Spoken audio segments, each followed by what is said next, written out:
Hello, everyone, and welcome back to the Colorado Rockies. My name is Alex Murray, also known as Daisy Axel. This is episode 15 or 16? Regardless. Anyways, the numbers just mean nothing at this point to me. We are into the middle of the 2030 season, and as you guys can see, we are winners of 60 ball games, which you might immediately go, that's phenomenal. And I would say, you're right. It's phenomenal. Just don't look at the Yankees. All right, we are definitely the best team in the National League. We are 9 games better than the Cincinnati Reds. We are 9.5 games out or ahead of the Los Angeles Dodgers. They fought hard with us in the beginning of the regular season. You can see they actually held first place for about a month or so. They actually were better than us, but then somehow our offense kind of just clicked again, and we are now 557 runs scored at a little bit over the halfway mark. We're officially at 93 ball games, so we've got about 70 ball games left. We might be able to hit 1,000 runs scored in baseball, which would be ridiculous. It has been a phenomenal season for multiple players. I'm going to call this episode A Tale of Two Cities because we need to talk about one person in particular, and that, of course, is Riley Green. Riley Green back up to 5-star potential, 5-star ratings. He's our amazing left fielder at $34 million. He is now on pace for a 49 double, 19 triple, 37 home run season with 113 RBIs and 49 stolen bases to boot, batting .340. He's on pace for a 9 WAR season at 177 OPS plus. So he's doing everything I could ask for him, and he hasn't gotten injured yet. Knock on wood in regards to that. In comparison with Riley Green, of course, we have Charlie Condon, who has had 36 home runs in the regular season so far. He has a 3.9 WAR season. He's on pace for a 6.9 WAR season. 69. 219 strikeouts, not stolen bases. 157 RBIs and 63 home runs. So we have our slugger and Charlie Condon. He's only worth $6 million against our salary right now. He's also a Gold Glove first baseman, so this is going very, very well for Condon. Just stay healthy, Condon. Witt Jr. is currently not having a good season. He's actually bounced back a little bit. He has 98 OPS plus right now. 64 stolen bases is good, but only 12 home runs, 38 doubles, and only 3 triples to his name. He's still doing excellent at third base, but for $35 million, a 4.4 WAR season is not that great, even with half of his contract going to the Kansas City Royals. So we'll have to see what happens. Again, this is another person that can opt out. We'll see what he does after the 2031 season. So he's got at least the rest of this season and next season left on his contract. Now, Amador has been injured a little bit this season. He was doing okay at the beginning of the season and gotten up to 4 stars for a second baseman. Now he's back down to 3.5. He's stealing okay, but he's not quite there on the offense. We'll have to have him bounce back. Nelson Rada has been little bit lackluster this season. He's still on pace for a 4 WAR season with 42 stolen bases, so the speed's still there, but he's not quite getting on base like he used to. He's now batting .290 for the season, although he batted .277 last year, so I'm not sure if it's just the slugging is down. It looks like it's mostly just a little bit of slugging is down this year. Still, strikeouts are up. It looks like walks might be about the same.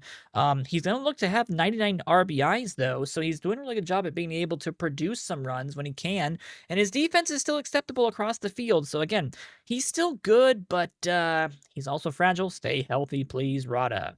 Tovar got injured again. And in fact, right now, he's on knee tendonitis, a day-to-day injury for 2 weeks, and it's moderate. So he's starting to get a little fragile, and he's having an interesting season, a .314 batting average, 118 on the OPS plus. So he was struggling early in the season, but he's bouncing back okay. And the defense, of course, as always, very, very good. He's looking at about probably a 4 WAR season. It's not going to be anywhere close to what he was able to do last year of his 8.5 WAR season, but we're still seeing good production from him.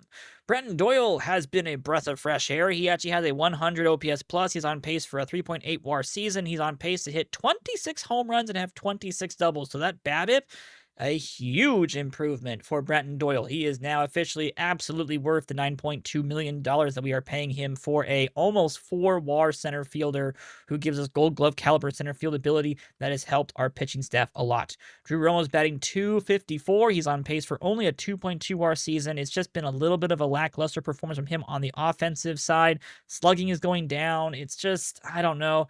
He's becoming more and more only good at defense. And it's just going to be a problem where he's still going to be with us until he's age 35. So gonna have to work on him in the offseason, unfortunately. Otherwise, we've been having some interesting situations. We've had a lot of injuries so far this regular season. We finally were able to get everyone kind of back into the mix. Stroman's having an okay season. He's batting 259, 88 on that OPS plus 1.1 WAR season, but he's actually been doing a little bit of relief work. He's a two-way player. I don't think I've actually ever mentioned that, but he is technically a two-way player, and I guess he's now officially 4.5 stars. He could easily be a replacement to Amador at second base if we ever wanted to go with that. So I'm debating about just making that switch and just letting Amador kind of play backup utility at this point if he's struggling. So we have an option with Stroman. He's developing quite nicely. A breath of fresh air for us with all the lackluster development that's been happening so far this regular season. Lamont Wade's been our DH for most of the year. He's actually on point for a positive WAR season, and he's really good in the clubhouse. So of course, as always, our team chemistry has been absolutely ecstatic. We're doing really well. We're winning a lot of baseball games, so that helps. What hasn't been going well is the injuries. Of course, Nick Martinez is out for the entire season. Unfortunately, Imanaga is out for the entire season, so we were doing pretty well with him as our quote-unquote ace, and now he's out. Dollander's out for the season. So we lost 3 of our main starting pitchers, and then right as I was starting to see some injuries, Dominguez went out for the entire season. So Dominguez was starting to actually look pretty decent and was actually on the verge of being called up when all of these injuries started happening. So he's down. Cancel is down for the entire season. So that destroys the whole entire Cancel and Dominguez double duo. It's just not going well. There's a lot of people who are getting injured and not performing well. Our team is still really, really good, but it's hard to feel that way when so many injuries and other things are bringing us down. I guess the good news is Larry Kunkel. He's 11-1. He's got a 2.93 ERA. He's got a 3.7 WAR season so far. He's going to have over 200 innings pitched. He's up on his stamina back up to 51, so we're growing him back up. He actually continues to get better. This is the crazy part. He's having new highs in his movement and control potential. He's getting better. He was already like the best pitcher in baseball for prospect wise. Like literally, he continues to get better and better even as he gets up into the systems and continues to perform well. So I'm not sure if this was just inevitable that Larry Kunkel was going to be the best person in baseball. But at this point, all I'm hoping is that this changeup develops because everything else is pretty much on par with what I want it to be. And the stamina now back up to where I want it to be. So if you could have a 6-WAR player, it would be Larry Kunkel at this point. So it's been a huge, huge chance for us to have him finally get to the big leagues and play well. Perez has not been doing as good, unfortunately. So here's basically how the season has gone. The offense is amazing. We're tops on everything that matters and almost tops on home runs. The pitching has been terrible. The defense has been glorious. We have the best defense in the big leagues. We have the best offense in the big leagues. We just can't get any pitching to save our behind at this point. And I know you all are interested because we previewed them and we have 2 other teams to look at for this before we get into all of our other stuff you talk about. Let's first, of course, just briefly mention everything that's been happening. We have a lot of stuff. I did a lot of scouting, so I'm not going to care about any of the scouting. We've been trying to update all of our stuff. We did discover, I think, 1 or 2 interesting prospects. So we'll have to talk about that down the road. But for right now, let me just at least get rid of all of those because you guys don't care about any of that kind of stuff. Anywho, we've had some developments, some interesting developments as well. Most of them have been bad, but we've got some good ones.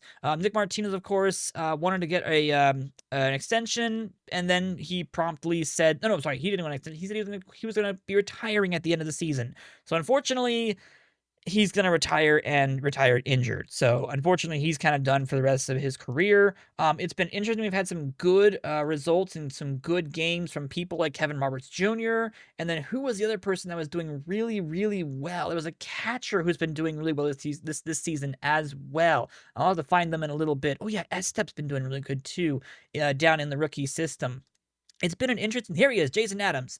Jason Adams has been a breath of fresh air down in Double-A. This is a person that we drafted back in 2027, so he's actually a decent prospect of ours, and he's starting to look pretty good. He's had a fantastic season down in Double-A. We're hopeful that he'll be able to continue developing down there as we go throughout the regular course of the regular season as we move forwards. Now, all that to say, we've had some interesting developments. Nothing that has been too big. No trades, no signings, no nothing else. We've continued to have people just continue to go up through the system. Some players have been interesting, some have not been. And at this point, I mean, of course, we've had trade proposals for other things, and of course, we were offered a deal. I think someone still wants Bobby Witt Jr. for Christopher Sanchez. I think it's the Phillies who have him right now. It took us a while to get back up to our stride, it feels like, but we're finally starting to get there. But let's talk about the two things. One, the Yankees. We need to talk about the Yankees. They are 71 games winners so far in the regular season. I don't know what happened. Now, they did get Gamboa at the beginning of the season. He was that one international developed free agent that came into the system. He's been doing really well. He's on pace for a 6.6 WAR season. At one point, he was expected to hit 40 homers and have a 10 WAR season. So thank goodness that's not happening, but he is definitely going to be the best shortstop in baseball at this point, just because of the pack of homers he's going to hit and the really good defense. Shane Bieber's been really good for the Yankees somehow. He's not pitching a whole bunch. The WAR's not there, but he's 10-0 in 16 games started. So go figure. Anywho, the Yankees are all about their offense. They brought in Solis. That was their second baseman. They have Matt Shaw, 15 home runs. Aaron Judge, 25. Brent Rooker's got 31. Gamboa's got 22. Of course, they've got Melton and Duran and Triolo and Kim. So they've got a really good team. And their bullpen is phenomenal. Cade Smith, Joe Jimenez, Ryan Walker has been pretty good. Wally Bryant's been pretty good as well. Nick Nelson also helping just eat innings at this point. They've got a really, really good squad. Best bullpen, second best starting rotation. Defense is really good. The offense is clicking. It's kind of no-brainer. The New York Yankees are very, very good. Now, the title of this video is Tale of Two Cities, and that's because I need to talk for like 5 minutes about this one deal that we made, and that, of course, is the deal for Riley Green. Okay, you guys remember this deal? We gave the Tigers Ben Jacobs, Robert Robertus, Raver Camacho, Jared Thomas, Sean Sullivan, and a couple other players, I believe, Everson Pereira, Benny Montgomery, a really bad prospect who's already retired at this point, and Keston Hierstead, who went over to the Angels in a Rule 5 pickup. Now, Riley Green is great. Don't get me wrong. I love Riley Green. This kid is ridiculously amazing. He's on pace for a 9 WAR season. We're finally having him, hopefully, again, knock on the biggest piece of wood possible. Hopefully he stays healthy. But if he does what I think he can do, which is basically a 40-40-40 season, almost a 40-20-40-40 season with a 340 batting average, I would be ecstatic. However,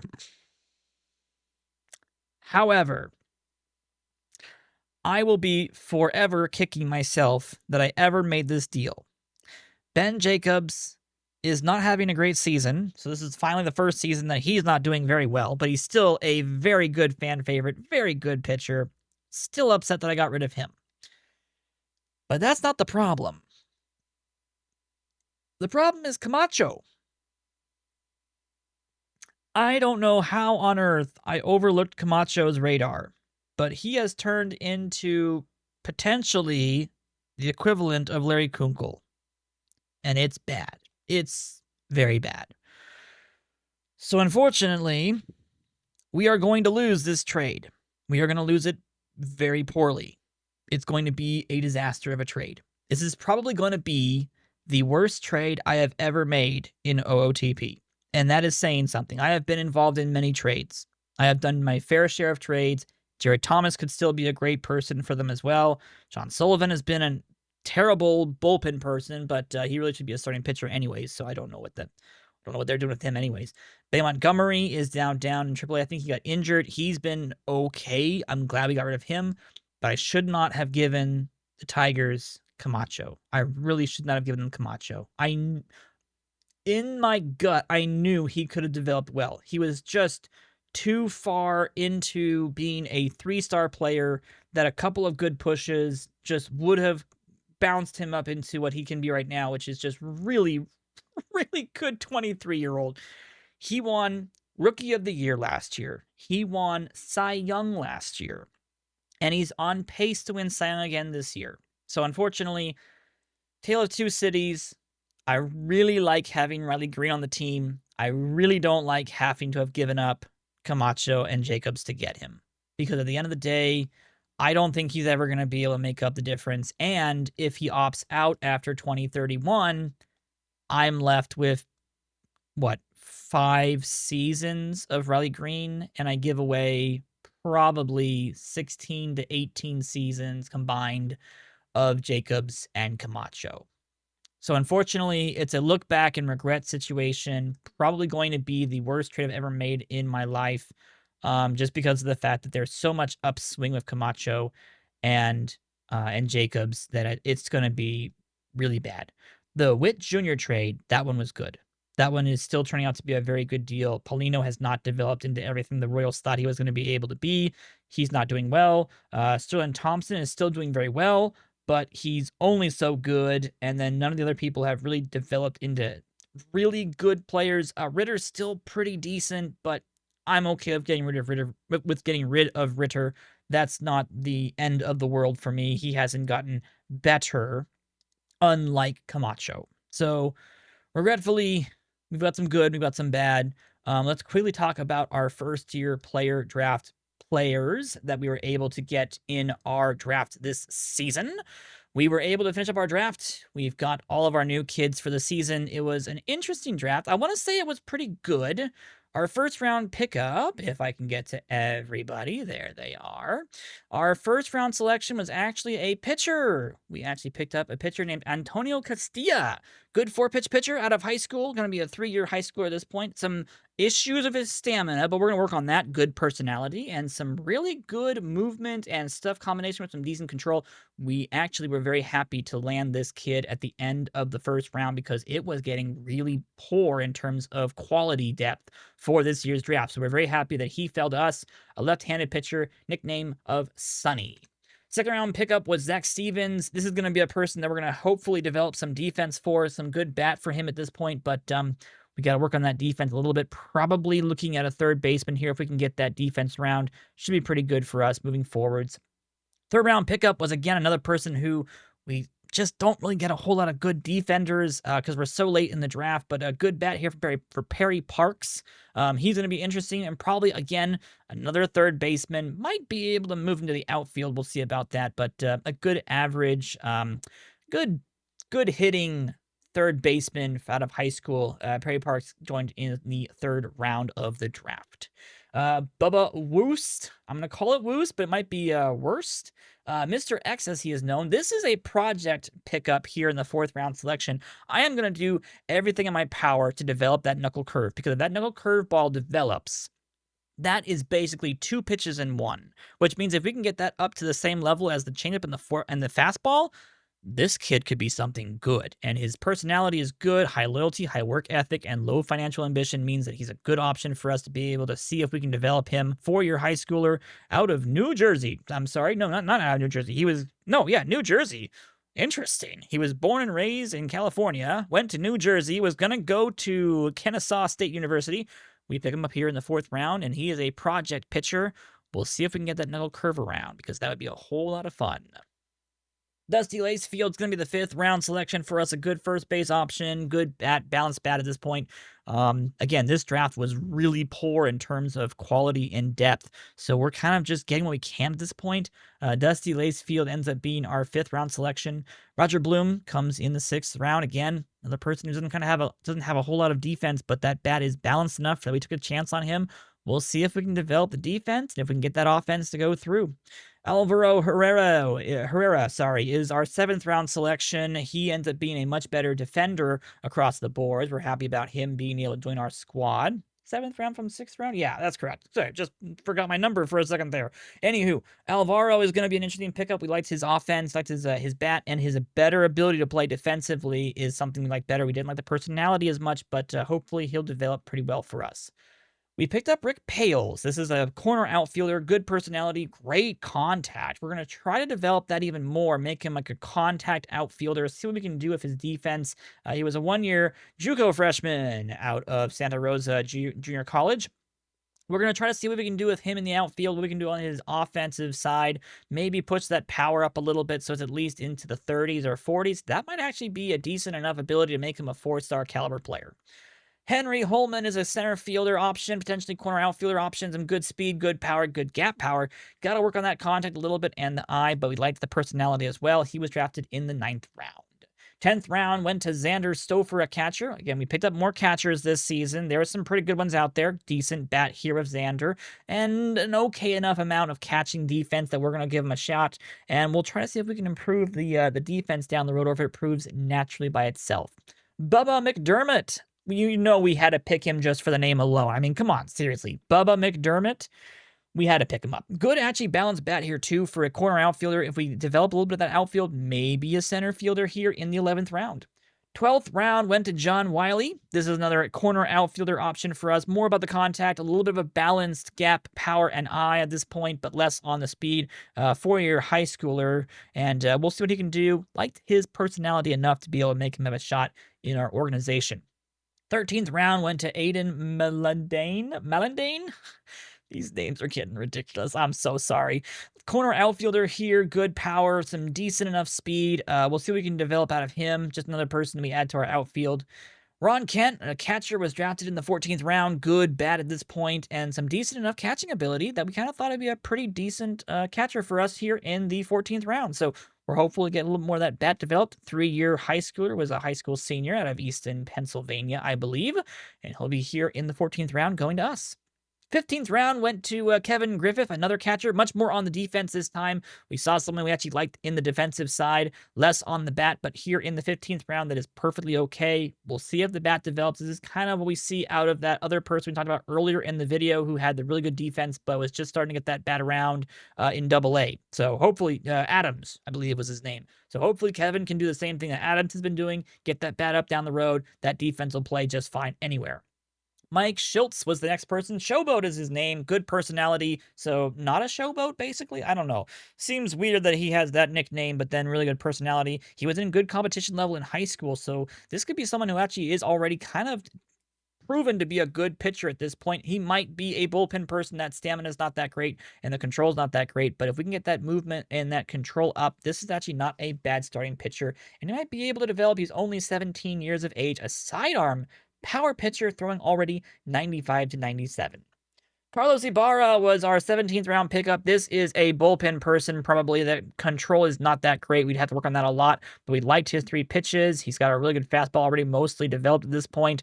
He's a JUCO sophomore, so 2 years of college at this point, but the competition level was poor, so he may not be developing that well. We just wanted to see if we can give him a shot, and if we can get that control up, I think he might get better, but probably a bullpen arm for life if it goes the way I'm expecting it to.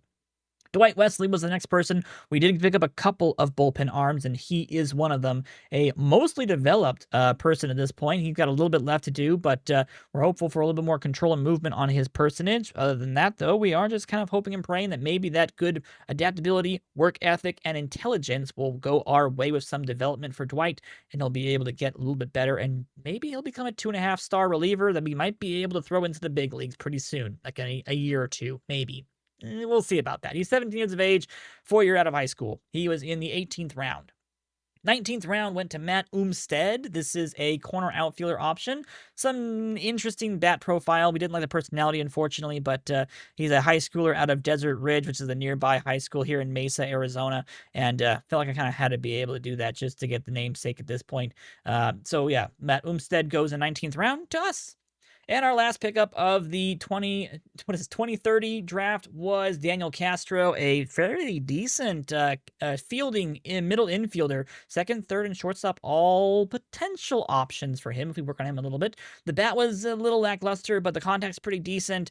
He could develop into not a bad player. He could actually be pretty good if he gets some good development, but that personality might hold him back, and he is a 3-year college player. He did not do great in college. He was okay, but definitely could use a lot of development. Again, this is the 20th round. What do you expect?